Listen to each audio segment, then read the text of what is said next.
Babak baru kehidupan Indra Bekti sedang dimulai. Setelah rangkaian kesedihan sejak sakit hingga digugat cerai sang istri, kini ia pun harus pindah dari rumah mewahnya. Saat ini, Indra Bekti pun terpaksa tidur di kamar sempit bekas kamar tidur Cipta. Rumah itu adalah rumah orang tuanya yang menjadi rumah masa kecilnya.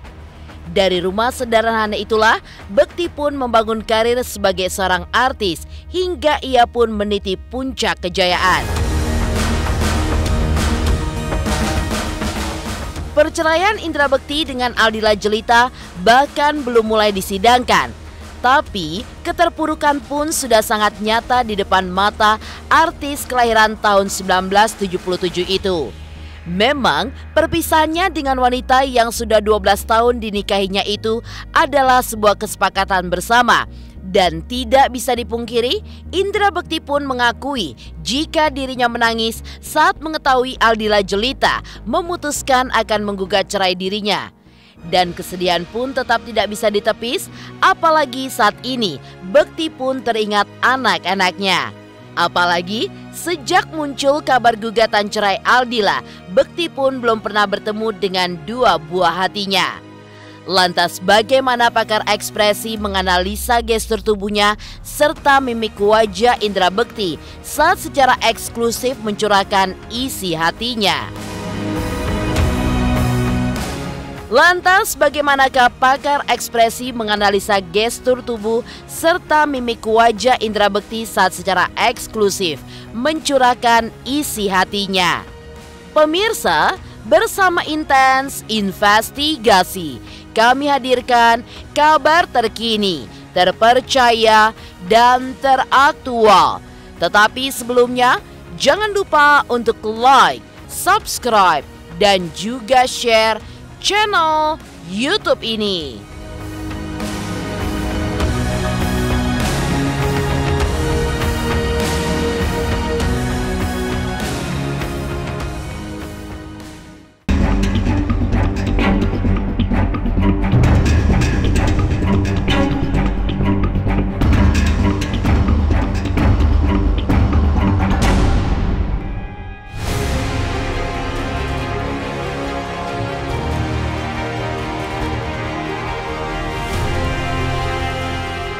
Perceraian Indra Bekti dengan Aldila Jelita bahkan belum sampai ke sidang pertama, tapi bayangan keterpurukan sudah sangat nyata di depan mata.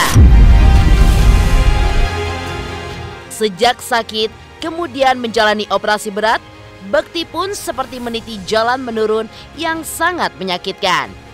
Bahkan, ia pun sampai harus pindah dari rumah mewahnya ke rumah masa kecilnya yang minim fasilitas. Rumah tingkat itulah terlihat jauh dari bayangan kemewahan karena sangat berbeda dengan rumah Bekti sebelumnya. Dari sinilah puluhan tahun silam ia pun memulai karir keartisannya. Di situ pula ia dan Cipta pun tumbuh sebagai anak kampung. Dan secara eksklusif kepada tim Intens, Cipta pun menunjukkan bagaimana tempat tinggal Indra Bekti saat ini setelah ia digugat cerai oleh istrinya.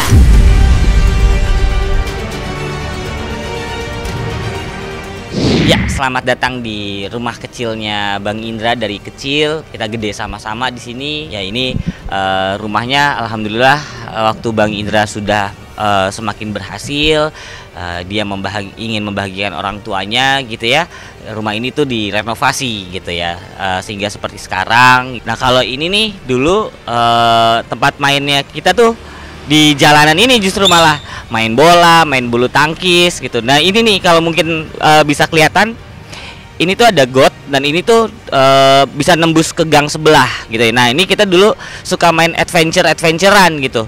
Jadi kita masuk bawah. Nah, ini kita minggir-minggir kayak Spider-Man gitulah, minggir-minggir gitu kan, kayak apa, Ninja Warrior gitu. Kita minggir-minggir ke samping itu sampai nembus ke sana, ntar cepet-cepetan kayak gitu. Itu waktu kecil tuh gitu, senangnya sih itu. Dulu di sini tuh ada rumah temannya Bang Indra, Kak Selfie, Kak Eni gitu ya, itu ada di sini. Cuman sekarang udah banyak yang pindah.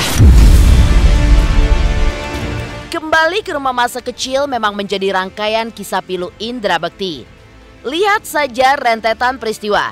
Sejak ia jatuh sakit, kemudian ia digugat cerai istrinya. Hingga akhirnya ia pun harus pulang ke rumah saat ia masih merintis karir sebagai artis. Saat Cipta menunjukkan kamar yang kini ditempati sang kakak, tergambar drama kehidupan Bekti yang begitu tragis. Dari seorang artis populer yang bergelimang fasilitas, saat ini ia pun harus tidur di kamar sempit dengan kasur yang terhampar begitu saja di atas lantai. Sekarang kita lihat kamarnya, boleh. Ini kamar mandi. Selalu ramai dulu, di sini tuh nggak pernah sepi. Jadi base camp soalnya. Nah, sekarang Bang Indra tuh lagi tidurnya di kamar aku dulu gitu ya. Ini kamarnya, itu foto aku kecil, waktu aku masih kecil. Nah, kamar ini yang masih bisa digunakan ya boleh dipakai karena kamarnya dia sendiri sekarang tuh udah berubah jadi studio. Rasa nelangsa sedang menghampiri hari-hari Bekti. Baginya, kesedihan yang utama karena ia ingat dengan anak-anaknya. Ia pun juga mengaku menangis saat pertama kali mendengar keputusan Dila untuk berpisah. Yang saat itu segera terbayang adalah dua buah hati mereka yang masih belum dewasa. Perceraiannya yang akan diikuti kisah perpisahan dengan anak-anak membuatnya sadar bahwa ia telah kehilangan segalanya. Hal itulah yang membuat Bekti sampai berharap agar anak-anaknya tidak melupakan ayahnya.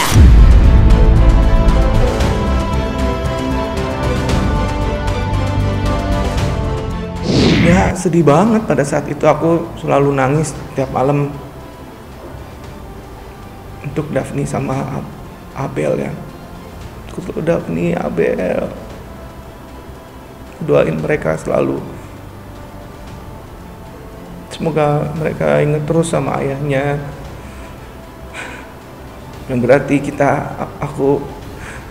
kita istirahat dulu kayak gini bukan berarti kasih sayang ayah sama Abel sama Daphne itu juga hilang gitu, enggak. Kalian tetap anak ayah, kalian akan menjadi anak-anak yang pastinya akan membanggakan Indonesia istilahnya gitu ya. Mudah-mudahan kalian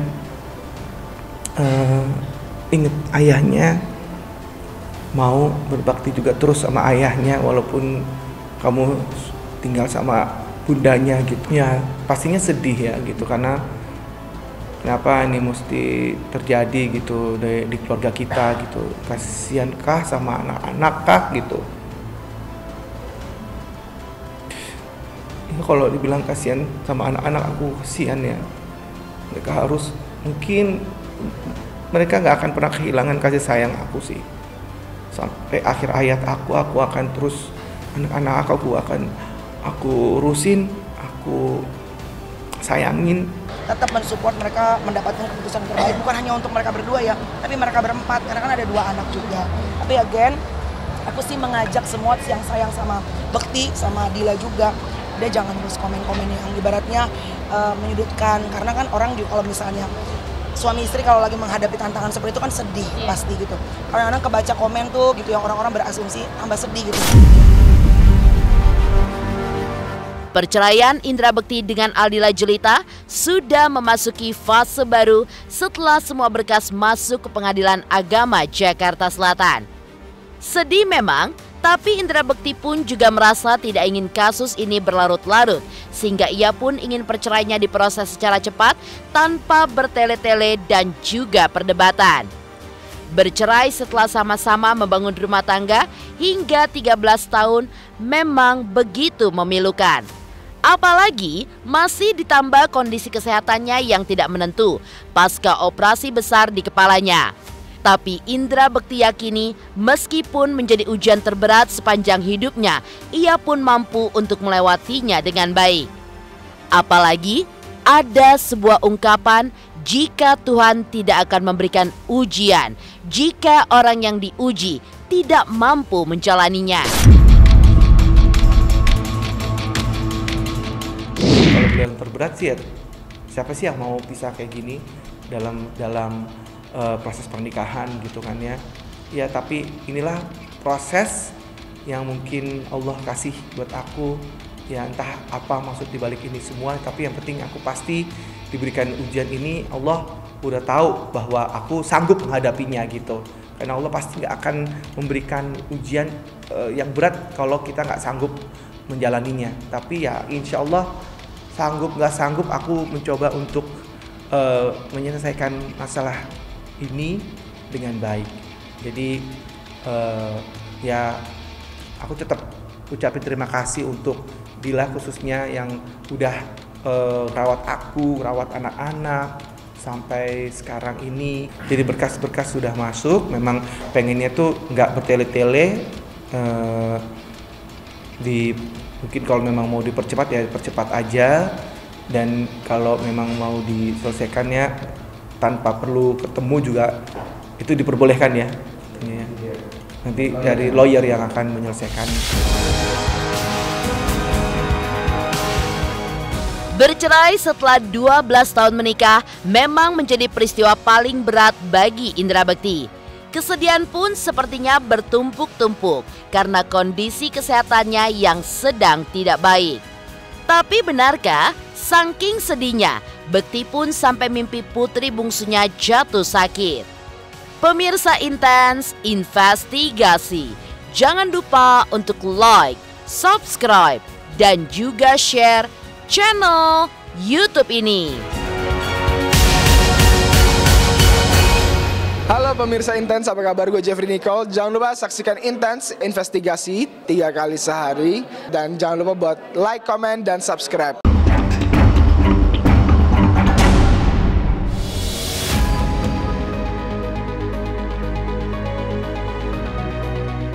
Tangisan yang tertahan kembali terlihat saat Indra Bekti mulai membicarakan anak-anaknya. Ia pun seperti berusaha menyembuhkan pedih di hati oleh sebab pilu memikirkan dua buah hatinya. Kepada sang anak, Bekti pun juga meyakinkan bahwa kasih sayangnya sebagai seorang ayah tidak akan berkurang walaupun mereka berpisah jarak.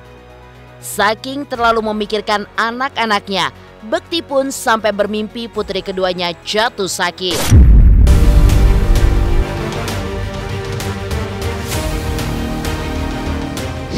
Ini mimpi aku ya gitu.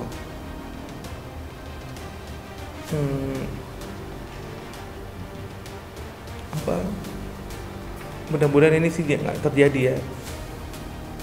Ada anakku yang satu lagi sakit gitu, mimpinya ya gitu. Terus aku yang, kamu sabar ya nak, si Abel ya gitu, sabar ya, pokoknya kita kan udah tahu kamu mungkin ini apa ikatan batin atau apa gitu ya, mungkin nggak tahu nih.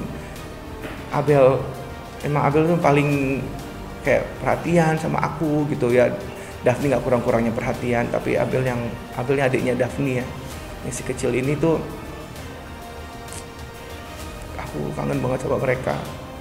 Kadang-kadang suka bawa mimpi gitu ya, sama ya Abel lagi sakit di mimpi aku itu. Mudah-mudahan kalau mimpi itu biasanya kan ya kebalikannya gitu ya, dia sehat, dia seneng, dia happy gitu ya nak ya. Kita sudah sama-sama tahu. Nah, saya saat ini belum ketemu anak-anak dan nggak tahu deh anak-anak apakah sudah dikasih tahu ibunya gitu bahwa kita udah berpisah atau belum. Saya nggak tahu tuh. Mungkin ya nonton kali, mungkin bisa juga anak-anak udah ngerti juga ya. Perih hati yang dirasakan Indra Bekti memang sangat dalam. Namun demikian, perpisahan adalah sesuatu yang tidak bisa ditawar. Apalagi perceraian itu pun sudah menjadi kesepakatan bersama. Ya, Bekti pun juga merasa jika memilih jalan hidup sendiri-sendiri adalah keputusan terbaik demi semuanya. Terutama untuk Dila yang tidak harus membagi fokusnya antara mengurus dirinya dengan membesarkan anak-anak. Selain itu, Bekti pun juga tidak bisa memungkiri jika di dasar hatinya masih ada rasa sayang pada wanita yang dinikahinya sejak 10 Oktober 2010 itu. Kalau dibilang sayang ya masih lah ya. Dibilang khususnya untuk anak-anak juga gitu. kadang suka menyayangkan hal ini bisa terjadi gitu. Siapa sih yang mau bercerai gitu? Saya nggak mau sebenarnya. Jadi memang kita sudah sepakat sih sama-sama. Mungkin ini aku yang mungkin capek, mungkin dari Dilanya juga akhirnya memutuskan untuk bercerai juga gitu. Jadi ini kesepakatan bersama yang berawal dari Dila sebenarnya yang ingin berpisah. Aku juga merasa bahwa mungkin ini yang terbaik karena saat ini Dila merasa bahwa dia habis ngurusin aku, ngurusin anak-anak juga. Jadi mungkin dia lelah gitu ya.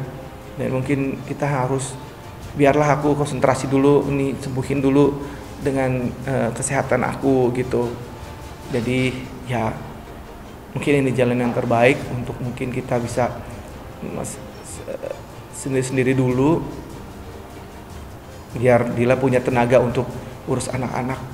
Karena aku nggak tega banget dia harus pulang, harus ngurus anak, terus ntar ke rumah sakit, dia temenin aku sampai pagi, sampai nginep-nginep gitu. Luar biasa sih dia gitu. Cuman ya saat ini akunya yang memutuskan untuk kita istirahat dulu aja. Mudah-mudahan Dila bisa urus anak-anak dengan baik.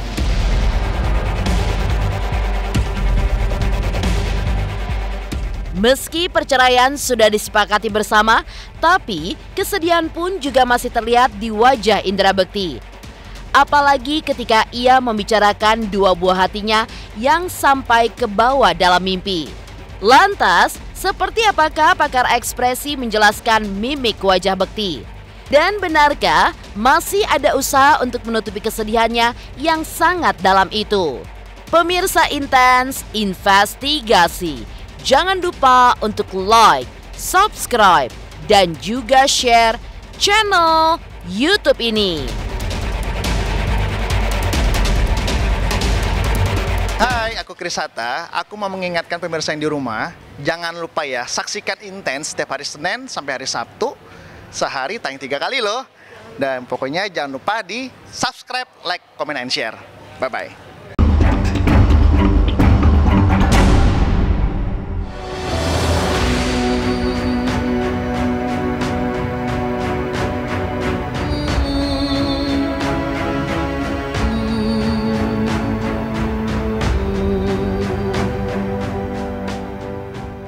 Jalan hidup Indra Bekti memang terasa pahit. Ia pun seperti kehilangan semuanya, mulai dari kesehatan, karir, hingga kebahagiaan keluarga kecilnya pun juga terancam hancur.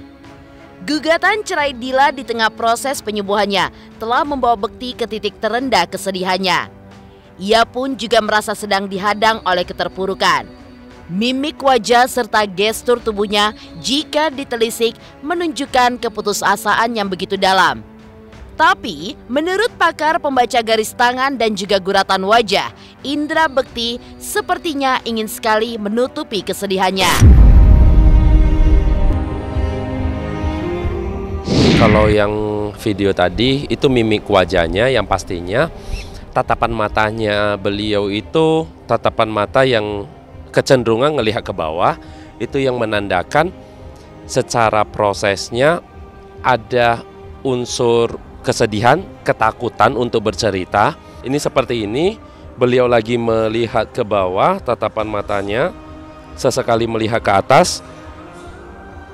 Nah, ini yang menandakan beliau itu berusaha untuk menutup diri supaya tidak terlihat beliau itu lagi sedih. Pasca sakit, seingat Eji, waktu Eji melihat berita, beliau itu masih berusaha untuk tersenyum. Nah, beliau berusaha untuk bahagia karena untuk menutupin kondisionalnya beliau juga yang lagi sedih, tapi sedihnya beda. Kalau ini sedih yang susah untuk dijelaskan. Kesedihan Indra Bekti pun terutama menyangkut anak-anaknya yang kemudian akan ikut bersama Aldila. Sebagai seorang ayah dengan kondisi yang tidak baik-baik saja, Bekti pun tidak berani untuk membayangkan masa depan dua buah hatinya. Itulah yang menambah kesedihannya menjadi sangat dalam. Ekspresi Bekti yang semakin sedih juga bisa dilihat dari video sebelum dan sesudah gugatan cerai. Sebelum digugat cerai oleh Dila, meski masih dalam proses penyembuhan, Bekti pun tetap terlihat bahagia. Tapi kini, setelah gugatan serta jauh dari anak-anaknya, kepedihan hatinya pun terlihat sangat nyata. Nahan kesedihan, karena kalau kita cerita tentang perpisahan dan adanya anak-anak juga, pastinya beban pikiran itu terhadap anak-anak itu akan lebih besar. Jadi kekhawatiran tentang masa depan anak, komunikasi antara ibu dan bapaknya yang sudah jauh, itu membuat Kak Indra itu ada momen atau ada jeda beliau menahan sedih. Kayaknya beliau itu tidak bisa membayangkan apa yang terjadi nanti ke depannya. Kalau yang seperti ini, beliau masih ada keceriaan. Mimik wajahnya masih ada keceriaan, jadi si guratan mata ujungnya ini tidak terlalu turun seperti yang video terakhir tadi. Nah, kalau di sini beliau masih fasih untuk menjelaskan, beliau masih yang secara dirinya juga masih spontan untuk menjawab gitu loh, tanpa jeda berpikir. Nah, kalau yang tadi video sebelumnya, jeda berpikirnya itu sangat banyak. Beliau berusaha untuk berpikir, untuk mengungkapkan kata-kata tanpa ada menyinggung, tanpa ada ucapan yang salah yang bisa menyebabkan fatal. Jadi semakin hari kan perkembangan kasusnya beliau tentang gugatan cerainya semakin besar. Awalnya mungkin hanya sebatas berpikir seperti, saya lagi ada keributan nih dengan pasangan. Nah, awal-awal untuk keributan itu pasti tidak akan ada jeda yang terlalu sedih ya. Tapi begitu beliau itu sudah, kalau tidak salah, tadi Eji membaca berita juga, beliau sudah dilaporkan, berarti digugat ya, sudah digugat dari Kak Dilanya sendiri. Nah, kesedihan pasti akan munculnya lebih besar. Aku tentunya sih tetap nggak akan melupakan bakti dari Dila yang udah ngurus anak-anak, ngurus aku juga nggak akan lupain. Kalau ada apa-apa, butuh apa-apa, masih bisa.